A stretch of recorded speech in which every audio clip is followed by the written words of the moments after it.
Buenos días. Mi agradecimiento en primer lugar a Osiner Menmin y a todos los asistentes. Vamos a dar una ponencia sobre las características principales del gas natural licuado y su distribución del gas natural licuado a través de lo que se denomina gasoducto virtual. Muchas de las cosas que vamos a decir durante el día de hoy ya la hemos visto en otras ponencias, con lo cual intentaré ser lo más breve posible. En primer lugar, definir qué es el gas natural. Pues el gas natural, como ya todo el mundo ya ha oído en otras ponencias, es un gas combustible que se encuentra en la naturaleza en reservas subterráneas, continentales o marinas. Es una fuente primaria más limpia y respetuosa con el medio ambiente. Constituye la tercera fuente de energía después del petróleo y el carbón y consiste en una mezcla de hidrocarburos cuya componente principal es el metano. Tiene otros hidrocarburos como propano, butano, etcétera. Ahí podemos ver en el gráfico una composición del gas natural. Para el transporte del gas natural se utilizan dos métodos. Uno es cuando se transporta en fase gas a través de los gasoductos, que constituyen un sistema de tuberías, y el desplazamiento del gas se produce por diferencia de presiones y por medio de estaciones de compresión. O bien por licuefacción, licuando el gas natural, conseguimos gas natural licuado, lo reducimos y lo conseguimos transportar bien por barcos o bien por transporte terrestre en contenedores o cisternas. ¿Qué es el gas natural licuado? El gas natural licuado es un líquido criogénico que se encuentra a menos 162 grados a presión atmosférica. ¿Qué se consigue con esto? Reducir el volumen aproximadamente 600 veces. De esta forma conseguimos que el transporte lo podemos abaratar. Digo 600 veces porque también dependiendo de la composición del gas podrá ser 570, 600 veces, dependiendo de su composición. Los países líderes productores de GNL, ahí tenemos una tabla en la cual podemos ver los países principales, principalmente tres países son, los primeros son Qatar, Malasia e Indonesia, son los tres primeros países productores de gas natural licuado. En cuanto a las características del gas natural licuado, ya hemos visto que es un líquido criogénico a menos 162 grados, que conseguimos reducir el volumen 600 veces.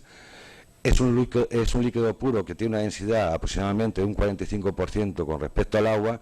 Dependiendo de la composición, la densidad va a variar entre los 420 hasta los 460, que es el metano puro. Se licúa para ser transportado desde el pozo hasta el lugar de destino o almacenamiento. De esta forma conseguimos reducir los costos en el transporte. Y una vez que sale de la planta, que sea gas natural licuado, cuando llega al consumidor final es el mismo gas natural. Para comprender un poco lo que es el gas natural licuado, vamos a ver lo que es un diagrama de fases de un gas licuado. El gas natural licuado es un gas natural, es un gas licuado y se comporta como en este gráfico. Ahí podemos ver las gráficas, las distintas fases que puede tener el gas natural o un gas licuado, que son fase gas, líquida y sólido. A nosotros nos va a interesar siempre, para el almacenamiento y el transporte del gas natural licuado, que estemos en la curva BC, que es la curva de ebullición, en la cual va a estar en equilibrio tanto la fase gas como la fase líquida del gas natural licuado. Si nos fijamos en el tramo BC, podemos distinguir dos puntos característicos. Uno que es el punto triple. El punto triple, que está señalado como punto B, es el punto en el que consisten las tres fases. Está parcialmente sólido, parcialmente líquido y parcialmente gaseoso. Con lo cual, nosotros no debemos de pasar para el almacenamiento y transporte del punto B. O sea, vemos que por debajo de temperaturas y presiones a esas temperaturas tenemos las tres sustancias. Y el punto C se denomina punto crítico y es el punto, este es un punto muy importante, es el punto en el cual a partir de la temperatura crítica yo no puedo licuar el gas por mucho que aumente la presión. ¿Qué quiere decir esto? En el gas natural, en nuestro caso, la temperatura crítica está en -80, -85 grados centígrados.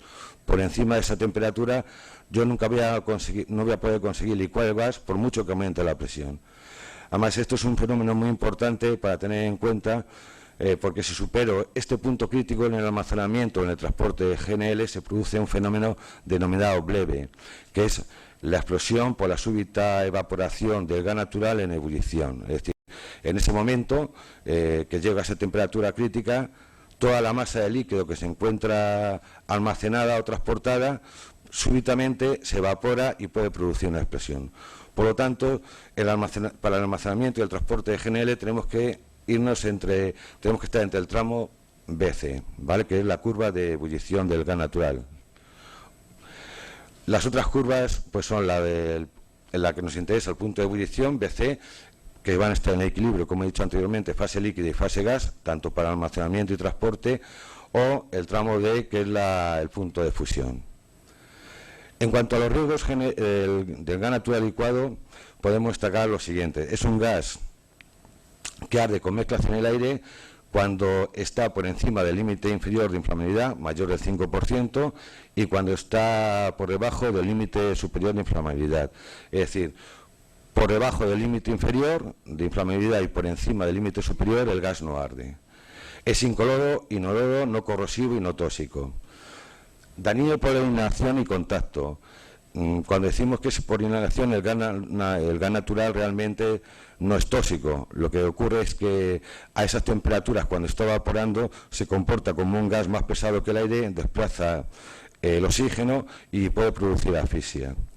Y, por supuesto, por contacto, en condiciones criogénicas, origina quemaduras frías y congelación de la piel.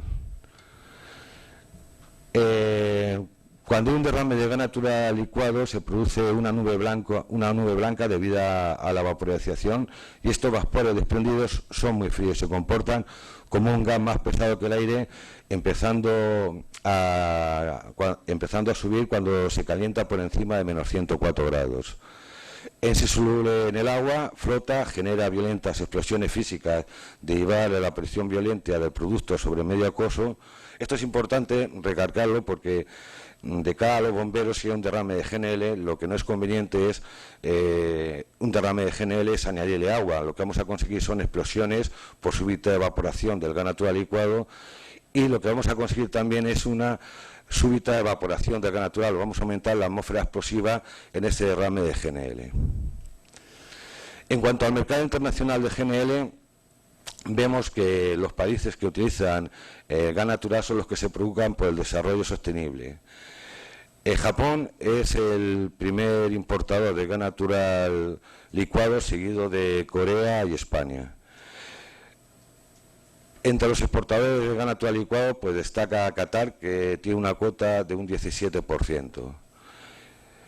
Las reservas que hay de gas natural licuado van aumentando, se están descubriendo nuevos pozos, pero vemos que entre tres países prácticamente tienen el 50% de la reserva, que son Rusia, Irán y Qatar. Y vemos también que cada año están aumentando la capacidad de licuefacción, es decir, las industrias están apostando por el gas natural licuado. ¿Por qué están aumentando por el gas natural licuado? Los países construyen plantas de licuefacción para desarrollar la distribución a través del gas natural licuado. Se construyen también cada vez más plantas de regasificación en sitios donde no existe el gas natural, como Reino Unido, India, Chile, etcétera. Y a su vez también los costes de licuefacción, transporte y regasificación han ido disminuyendo con el tiempo, con lo cual tenemos menos costes para los productores y podemos llevar este combustible a todos los sitios de una forma económica. ¿Qué es la cadena de valor? La cadena de valor es el conjunto de etapas por la que pasa el hidrocarburo desde que se encuentra en el yacimiento hasta que llega al su consumidor final. Constituye las etapas más importantes del proceso de transformación del gas natural, y además, para poder llevar a cabo la cadena de valor, las compañías deben invertir en un número diferente de operaciones y procesos que están relacionadas entre sí. Las principales etapas de la cadena de valor, como podemos ver en la figura, son la exploración y producción, la licuefacción, que es la conversión del gas natural a estado líquido, el transporte, generalmente es entre océanos o que es metaneros, ¿no? También puede desarrollarse a través de terrestre, a través de carretera, ferrocarril, etcétera, mediante depósitos móviles y cisternas, que entraremos ahora más adelante. El almacenamiento y la regasificación, donde se conserva GNL en tanques de almacenamiento especiales criogénicos y conversión de la fase líquida a fase gas. Y posteriormente la distribución para llevarlo al destino hasta los consumidores. Ahí vemos el esquema de la cadena de valor, desde que se extrae desde el yacimiento, se hace el sistema de separación, sistema de licuefacción, transporte a la planta de regasificación para posteriormente poder distribuir a una ciudad o a un industrial. En cuanto a la distribución, vemos que pueden existir dos tipos diferentes de distribución. Una, cuando se distribuye en fase gas a través de los gasoductos, que todo el mundo lo conoce, son tubos unidos que discurren por zanjas, tienen poco impacto ambiental, o bien a través de gasoducto virtual. Aquí podemos dividirlo en dos partes. Lo que denominamos gasoducto virtual, a través del gas natural licuado, se hace el transporte en cisternas criogénicas hasta el lugar de destino consumidor final, o bien a través de gas natural comprimido. Aquí en Perú se están usando dos formas para hacer la distribución del gas natural. Se está usando el gasoducto tradicional y se está usando el gasoducto virtual a través del gas natural comprimido, en contenedores especiales que llevan el gas natural desde un sitio hasta otro sitio. Lo que se empezará a hacer de aquí a un tiempo, cuando se pongan los proyectos de masificación en marcha, es el gasoducto virtual a través del gas natural licuado, que es lo que vamos a hablar un poco ahora. En el gasoducto virtual de gas natural licuado, necesitamos para el transporte cisternas o contenedores criogénicos para llevarlo a su destino final.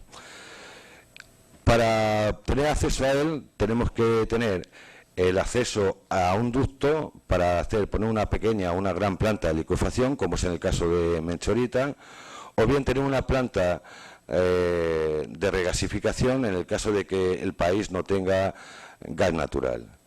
Para la distribución es importante y los medios que se necesitan son el transporte y las plantas satélites. El transporte normalmente se realiza en cisternas de unos 47 metros cúbicos de capacidad útil, que son unos 58 metros cúbicos de capacidad geométrica. Esto va a depender también del país, del peso máximo autorizado que se permite, ¿vale? Y que permiten transportar con una media de 47 metros cúbicos de capacidad útil y una densidad teórica del GNL de 450, pues unos 27.500 estándar metros cúbicos o normales metros cúbicos y unos 1.100 o 1.100 millones de BTU. Para poder utilizar este gas natural y suministrar al usuario, vamos a necesitar un almacenamiento y una planta de regasificación, cuyo coste va a depender fundamentalmente del almacenamiento y del caudal de gasificación que se suministra. Aquí podemos ver el esquema de distribución de un gasoducto virtual de GNL, en el cual podemos partir de un gasoducto o bien de una terminal. En la parte superior se ve pues que cogiendo de un gasoducto podemos licuar en una planta de licuefacción donde existe una terminal de carga de camiones. Ahí se cargan el camión o el contenedor, se transporta hasta destino final, hasta una planta de regasificación donde llega al usuario, a un usuario, o bien se inyecta a una red donde existen muchos usuarios. En los sitios donde no existe gasoducto, pues el proceso es, se importa el GNL en metaneros, se lleva a una planta, a una terminal, donde existe una terminal de carga de camiones, y se hace el transporte desde la terminal hasta la planta de regasificación.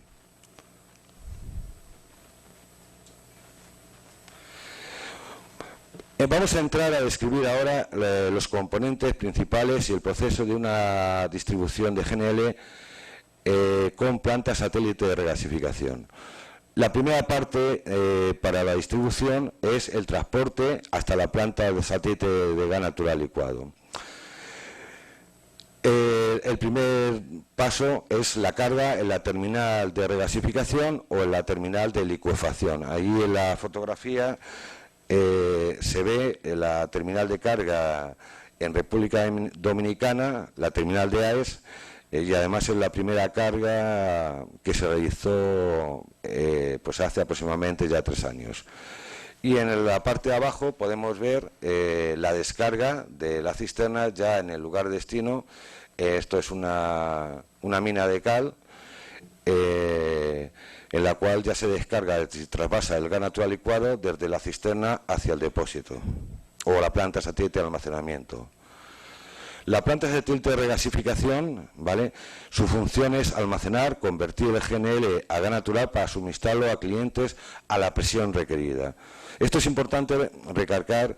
Cuando hablo de presión requerida, podemos hablar de plantas satélite de regasificación para suministros a un industrial, a una ciudad, haciendo una red de distribución, o bien a una estación para vehicular.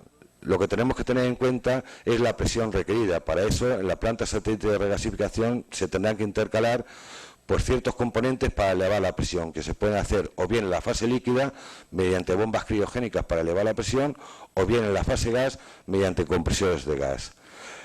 Los principales componentes de una planta de regasificación son el almacenamiento, la estación de descarga, la regasificación, la regulación y la dirección. Vamos a ver cada uno de estos componentes de una planta satélite de regasificación. Estación de descarga. Para hacer el trasvase desde la cisterna hacia el depósito se puede utilizar 2 métodos. Un método consiste en hacer la descarga por diferencia de presiones, en lo cual yo no empleo ningún elemento dinámico, ninguna bomba, empleo un elemento estático que es un vaporizador atmosférico, en lo cual por diferencia de presiones yo consigo hacer un incremento de presiones utilizando un vaporizador atmosférico, que utilizando una de las propiedades del gas natural licuado, que es el que al hacer el cambio de estado de líquido a vapor, multiplica su volumen 600 veces, con lo cual haciendo pasar líquido por ese vaporizador, lo gasifico y lo vuelvo a meter a la cisterna, y lo que hago es presurizarla. De esta forma favorezco la descarga. O bien mediante elementos dinámicos, que son bombas criogénicas, que pueden estar incorporadas en la cisterna o en las plantas de regasificación. Las ventajas entre uno y otro, bueno, uno es un elemento estático, que no produce averías, no ninguna avería, mientras que el otro es un elemento dinámico, es una bomba que tiene un mantenimiento que se puede averiar, y los dos funcionan igual de bien, pero unos tienen unas ventajas y otros otras. Ahí vemos el esquema de lo que es una estación de descarga sin bomba, por diferencia de presiones. Como podéis ver, lo que se hace es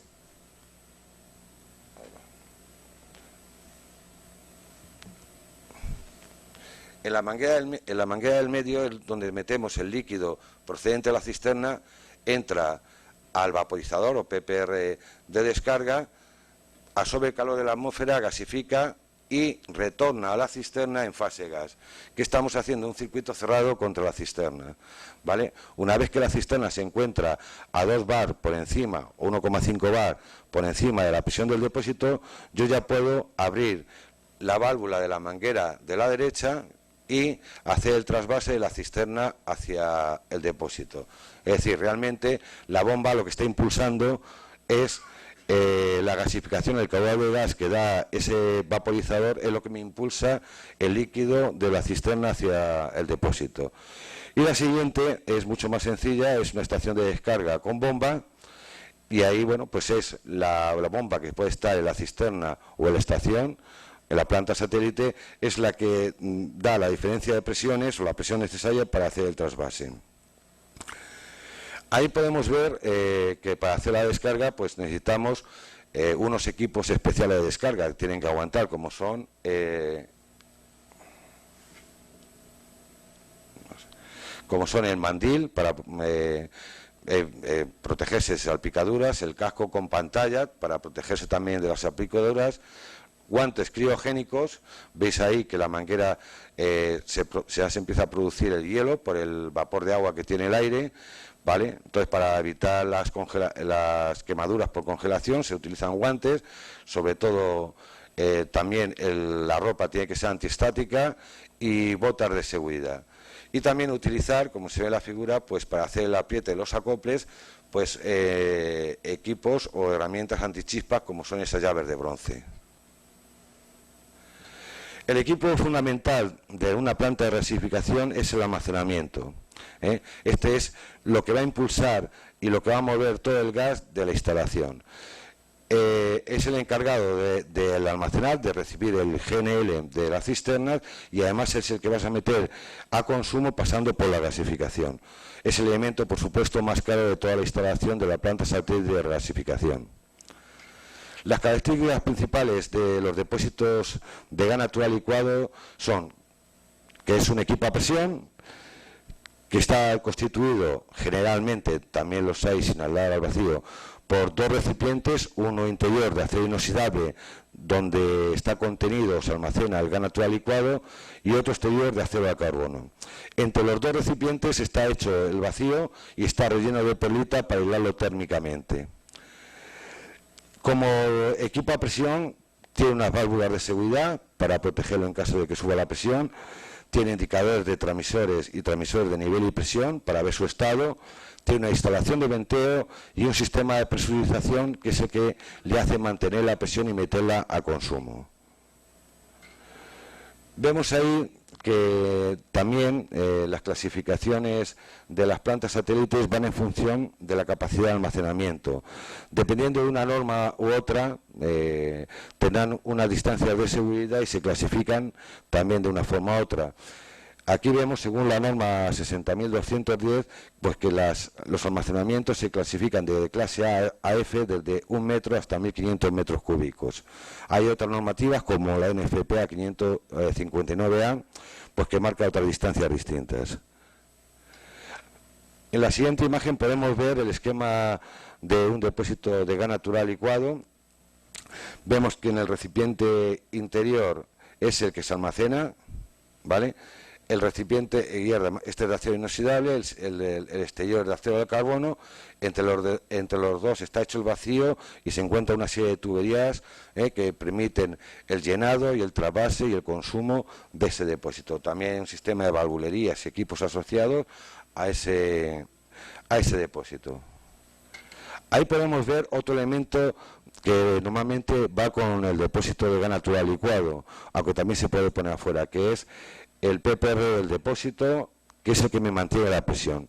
¿Qué se hace con este equipo? Pues este equipo lo que hace es mantener en presión el depósito. Es decir, cuando hay consumo, lo que hace es baja la fase de gas del depósito, disminuye la presión. Todo lo que tenemos que hacer es, se monta un sistema en el cual se saca líquido del depósito, cuando baja la presión abre un regulador, se mete un vaporizador, gasifica y ese gas se vuelve a meter al depósito. Es un circuito cerrado contra el depósito que funciona igual que la estación de descarga que hemos visto anteriormente. De esta forma podemos mantener la presión del depósito. Otro elemento de una planta satélite de gas natural licuado es la estación de regasificación. Quizás es el equipo, aparte del depósito, más importante, porque este es el que me convierte el gas natural licuado a gas natural. Me convierte la fase líquida a la fase gas. Existen dos procedimientos para realizar, o existen más, pero generalmente se utilizan dos procedimientos para realizar la regasificación. Son la regasificación atmosférica, que son intercambiadores GNL-aire, o bien regasificación forzada, que son intercambiadores GNL agua caliente, GNL vapor, etcétera. La elección de un tipo u otro va a depender principalmente de varios aspectos. Uno es la inversión, otro la climatología y otros aspectos físicos. Vamos a pararnos aquí porque es importante a la hora del diseño ver cuál podemos coger uno u otro. Respecto a la inversión podemos decir que para pequeños caudales menores de 800 normal metros cúbicos hora, la inversión es igual en la atmosférica que en la forzada. pero a medida que sube la gasificación aumenta, yo tengo que poner más equipos, más gasificadores atmosféricos, que me incrementa la inversión. Es decir, para grandes caudales de gasificación es más barata la inversión con un gasificador forzado, porque necesita menos equipamiento. En cuanto a la climatología, la gasificación atmosférica se puede utilizar en climatologías en las cuales las temperaturas diarias durante varias horas al día sea por encima de 0 grados, ya que es un intercambio GNL-aire que absorbe calor de la atmósfera y se va a producir hielo en los gasificadores. Si no produzco el de hielo porque la temperatura tengo muchas horas al día y días por debajo de 0 grados, no se me va a descongelar, con lo cual aquello no va a funcionar correctamente, ¿vale? ¿Qué más ventajas tiene? Podemos decir que la atmosférica, desde un punto de vista de explotación, es más segura porque tiene más fiabilidad, no depende de elementos dinámicos, bombas, calderas que pueden producir averías. Es decir, es más segura a la hora del suministro. También la gasificación atmosférica es más rentable a la hora de la explotación porque no consume otra energía para calentar. Yo la fuerza necesito agua caliente o un sistema de agua caliente, un calor que exista para producir. Que aproximadamente, si yo necesito producir, regasificar con agua caliente, aproximadamente el 1,8% del gas que se gasifica lo utilizo para calentar el agua caliente. Y ahí he puesto otras condiciones, motores de gas, porque la gasificación atmosférica, cuando existe motor de cogeneración, de generación eléctrica, al hacer el cambio automático de la gasificación atmosférica, porque hay un intercambio, una línea está trabajando y la otra descongelándose, se produce lo que se llama una estratificación del gas natural. ¿Qué sucede? Que algunos componentes que trae el gas natural, propano y butano, se van a la parte baja del vaporizador y cuando abre la línea de gasificación, ese combustible con mayor poder calorífico que el gas natural entra al motor, produce detonación y el motor para. Con lo cual, para motores de gas, la mayoría de los motores no permite la gasificación atmosférica. Y entonces permite una gasificación forzada. De todas formas, en los sistemas de cogeneración o generación eléctrica, hay calor residual porque hay agua caliente procedente de la refrigeración, con lo cual podemos aprovechar ese agua caliente para hacer la refrigeración y conseguir también un ahorro energético en la refrigeración de los motores. Regasificación atmosférica. ¿Cómo se calcula? Pues se calcula con el caudal máximo requerido en la instalación de consumo. Y está compuesta, ¿por qué? Por componentes regasificadores atmosféricos verticales que están formados por tubos aleteados de aluminio, válvulas criogénicas de entrada y salida a la línea de gasificación, válvulas criogénicas con actuador neumático a la entrada o salida, son las que me hacen el cambio de línea, hacer trabajar una línea u otra, ¿vale? Y también se puede montar un sistema adicional de intercambio o recalentador después de la vaporización forzada, siempre que las condiciones atmosféricas de la ubicación así se lo requieran. Ahí vemos el ejemplo de una gasificación atmosférica, una planta GNL, en este caso es para una termosolar, con una gasificación de 15.000 normal metros cúbicos hora. Y bueno, se ve ahí pues una línea de gasificadores que son las que producen ese tipo de gasificación. Este es el esquema de una planta satélite de regasificación atmosférica, la cual podemos ver que hay dos líneas, una y dos, y además hay dos válvulas automáticas a la entrada que la que hacen el cambio, ¿vale? Para que una está trabajando y otra se está descongelando. Al tiempo lo que hace es la que está descongelada abre y luego cierra la que estaba trabajando. Después podemos ver que hay un recalentador para calentar el gas después de la gasificación atmosférica. La regasificación forzada, pues es un intercambiador normalmente de carcasa a tubos, en el cual por los tubos circula el GNL y por la carcasa el agua caliente. La energía calorífica necesaria para el vaporizador forzado la proporciona realmente un sistema de agua caliente. Ese agua caliente se produce con el mismo sistema que ese agua caliente, perdón, es producida con el mismo gas natural de la planta satélite, y este sistema lo que necesita pues es normalmente hay que poner sistemas redundantes, calderas, bombas, ya que si una bomba se para o una caldera se para, pararía el consumo y la alimentación al sistema. Ahí podemos ver pues un regasificador forzado. Vemos en la parte inferior la entrada de GNL, que está helada, y en la parte superior la salida del gas natural, una vez gasificado. Ese es el esquema de una planta satélite de gas natural licuado con gasificación forzada, mucho más simple como que en la gasificación atmosférica, en la cual se ve el vaporizador y las calderas, que son las que producen el aporte de calor. El recalentador, pues el recalentador, como hemos dicho antes, se suele poner en los lugares donde la temperatura exterior es baja y en la gasificación atmosférica, es decir, como en el intercambio GNL-aire en el vaporizador atmosférico, el gas va a salir entre 5 y 10 grados por debajo de la temperatura ambiente. Después de esa gasificación hay que recalentar el gas para llevarlo a las condiciones de consumo. Para eso se pone un recalentador que puede ser o bien eléctrico o bien con agua caliente. Ahí vemos dos tipos de vaporizadores. Uno es de recalentador, perdón. Uno es eléctrico, que es el de la izquierda, y el de la derecha, que es por agua caliente. En la figura siguiente se ven los esquemas de un vaporizador eléctrico que utiliza, es muy simple, el otro solamente necesita la entrada y salida de gas, mientras que en el de agua caliente tengo la entrada, la salida y las entradas de agua caliente y salida de agua caliente. La estación de regulación y ionización, pues es el equipo que su función es filtrar, regular el gas para suministrar a la presión requerida. Están ubicados a la salida de la planta y opcionalmente se puede montar un sistema de medición para medir el gas. Ahí vemos una estación de regulación y medida que está compuesta pues por válvulas de mariposa, filtros, reguladores, válvulas de seguridad, manómetro, contador, corrector, etcétera.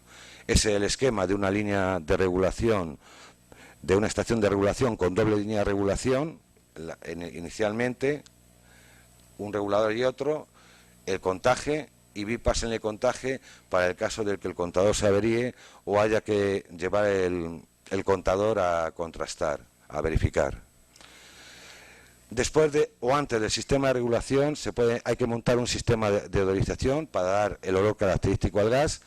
Ya que el gas no carece de olor, hay que añadir un compuesto químico que puede ser o tetrahidrotetileno, denominado THT, o mescaptano. Las cantidades normalmente utilizadas están entre 18 y 20 partes por millón. Y de esta forma podemos detectar que hay una fuga de gas, porque con esta concentración permite que con una concentración volumétrica de 1/5 parte correspondiente al límite de inflamidad nos dé el olor a gas. Los sistemas que se utilizan para el sistema de odorización pueden ser dos generalmente. Un sistema de odorización por laminación, como es el que se muestra en la figura, en el cual hay una diferencia de presiones en la tubería con una placa orificio, hacemos pasar el gas por ese depósito de laminación y sale odorizado. O bien mediante una bomba inyectora, un sistema de inyección que recibe la inyección la puede recibir de los puntos del contador o bien de otro sistema en el cual nos permita medir el caudal. En cuanto a los elementos de seguridad, pues tenemos, según distintas normativas, pues la seguridad contra los derrames. En caso de un derrame hay que contener el líquido mediante un cubeto. Ese cubeto, según normativa, puede estar la del depósito separado de las paredes, pues 1,5 metros, entre depósitos 2 metros, etcétera. Todo esto es normativa. En la figura siguiente vemos pues una planta satélite de GNL en la cual la parte inferior se puede ver el cubeto formado por bloques de hormigón y en la parte superior tiene un vallado para impedir el paso a personas ajenas al servicio. En cuanto a la seguridad, hay que guardar una distancia de seguridad que va a depender de la capacidad de almacenamiento y por tanto generalmente esto se saca de la carga de fuego ponderada que tiene la planta, y en función de esa capacidad de almacenamiento y en función de las distintas instalaciones y límites de propiedad tenemos que guardar una distancia. Ahí vemos el ejemplo pues según una norma 60.210, pues una clasificación de zonas desde el depósito, siempre se mide desde la pared del depósito, y desde la estación de descarga de cisternas. En cuanto a protección contra incendio, normalmente son extintores en una proporción de 10 kilos de polvo por cada 1000 kilos de almacenamiento. Y si aumenta un poco más la capacidad, tenemos que ir a otros sistemas, como un sistema de irrigación para volúmenes superiores a 450 metros cúbicos. En cuanto a la calidad y seguridad, tenemos que decir dos aspectos. Tenemos que dar seguridad en la instalación, con lo cual hay que montar elementos redundantes, y seguridad de suministro, con lo cual también hay que montar elementos redundantes. Ahí vemos una estación de regulación y medida con doble línea de regulación. Son elementos redundantes para dar seguridad a la instalación. En conclusión, como ventajas de la distribución mediante la planta satélite de regasificación, podemos decir que las principales ventajas son llevar el GNL a cualquier emplazamiento independientemente de su situación geográfica, que la inversión se realiza en los lugares donde se demanda el consumo, no hay que hacer un gran gasoducto cuando el consumo lo tenemos a 1000 kilómetros. Tiene menor inversión en comparación con los gasoductos, favorece el consumo de gas adelantando la llegada de los gasoductos proyectados, es decir, se monta la instalación, damos suministro y a lo mejor dentro de 5 años llegará el gasoducto. Y por último, la instalación es más rápida que con un gasoducto, lo que nos permite llevar el gas natural al consumidor en un tiempo corto. Muchas gracias por su atención.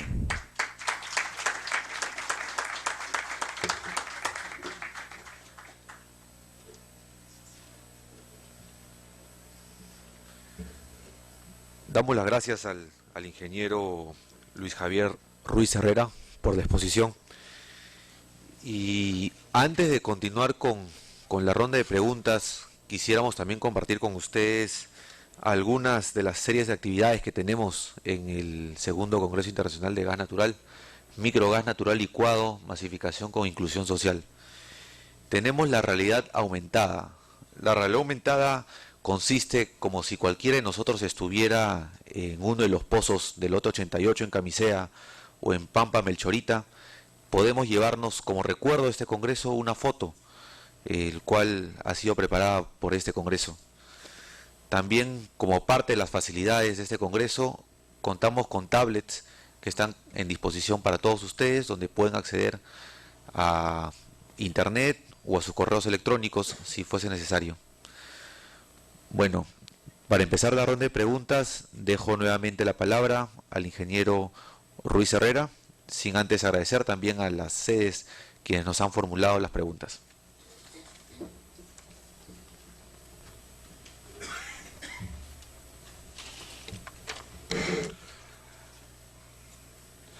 Bueno, la primera pregunta dice desde la sede Hilo, ¿cuál es el punto más débil desde el punto de vista de la seguridad de la cadena de valor? No sé si con débil se refiere a crítico o... No entiendo muy bien la pregunta, pero podemos decir que dentro de la cadena de valor el punto más crítico de GNL es la licuefacción, ¿no? Pues si tenemos el yacimiento, el punto crítico sería la licuefacción, sería el más débil, ¿no? La segunda pregunta dice que de producirse una explosión entubada, ¿a qué altura pueden llegar las partículas del gas y a qué temperatura? Me imagino que esto se refiere a una explosión tipo breve, es decir, lo que hemos explicado antes cuando llegamos al punto crítico. Esto puede producirse no solamente en el gas natural licuado, en el transporte de GLP también se puede producir. Es decir, cuando yo tengo un líquido, un gas licuado, en el cual llego a la temperatura crítica, por ejemplo, hay un accidente en una cisterna, la cisterna se calienta. Al calentarse la cisterna empieza a subir la temperatura interior de la cisterna y llego a la temperatura crítica. Bueno, y el líquido que hay dentro, pues de momento a esa temperatura tiene que pasar espontáneamente a gas, con lo cual en el GNL multiplica 600 veces su volumen, y si lleva una cisterna de 47 metros cúbicos, multiplicamos por 600 veces y se produce una explosión súbita por evaporación del líquido en ebullición.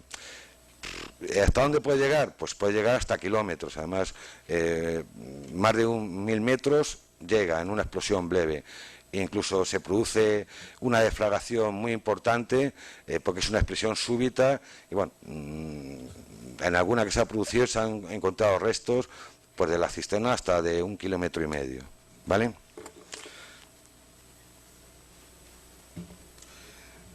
¿Cómo se mantiene la temperatura y cuál es el rango en la cisterna de transporte terrestre? Bueno, ¿cómo se mantiene la temperatura? Existen dos tipos de transporte de GNL. Uno es una cisterna con aislamiento poliuretano y otro es un aislamiento con aislamiento al vacío. Con el aislamiento al vacío se mantiene mucho más tiempo. El GNL normalmente tiene entre pues, unos 15 días, puede tener con un buen aislamiento al vacío. Y durante el transporte, además, se mantiene mucho mejor porque las cisternas no son depósitos fijos, es un transporte móvil, con lo cual en el interior de la cisterna van unos rompeolas que en el movimiento de la cisterna, cuando está en movimiento, el líquido se mueve, la fase líquida moja la fase gas y la licúa, con lo cual mantiene durante más tiempo la cisterna. Es decir, una cisterna al vacío no tiene ningún problema, puede estar 15 días, 20 días, bueno, 20 es mucho, pero 15 días depende del aislamiento que tenga. Mientras que una cisterna, si no tiene vacío, durante el transporte tampoco tiene ningún problema, porque se está enfriando durante el camino. Es decir, que podemos hablar que una cisterna, si es al vacío, puede estar 2, 4, 5 o 6 días transportando sin ningún problema, hasta 15 días, que llega al boil-off. Por último, me dicen, la construcción de tanques de almacenamiento y cisternas para transporte requiere fabricantes especializados y con los diseños y especificaciones pueden ser construidos localmente. Bueno, realmente la construcción son equipos criogénicos, tanto los depósitos como las cisternas, y requiere fabricantes especializados, sobre todo porque hablamos de recipientes, no de un recipiente, de una fabricación de dos recipientes, uno dentro de otros, y que está entre los dos está hecho el vacío, y además en su diseño hay que tener en cuenta que permita la sujeción de un depósito hacia el del interno, que mantiene el líquido, hacia el externo, el exterior, ¿vale? Hay que sujetarlos no solamente para el transporte, sino para el almacenamiento, y hay que sujetarlo con elementos que no me transmita la temperatura del recipiente interior hacia el exterior. Con lo cual, esta tecnología la tienen algunos fabricantes, no en todos los locales. Con el tiempo yo creo que lo pueden hacer los locales, pero tienen que tener el apoyo de algún fabricante con experiencia en este sector. Muchas gracias.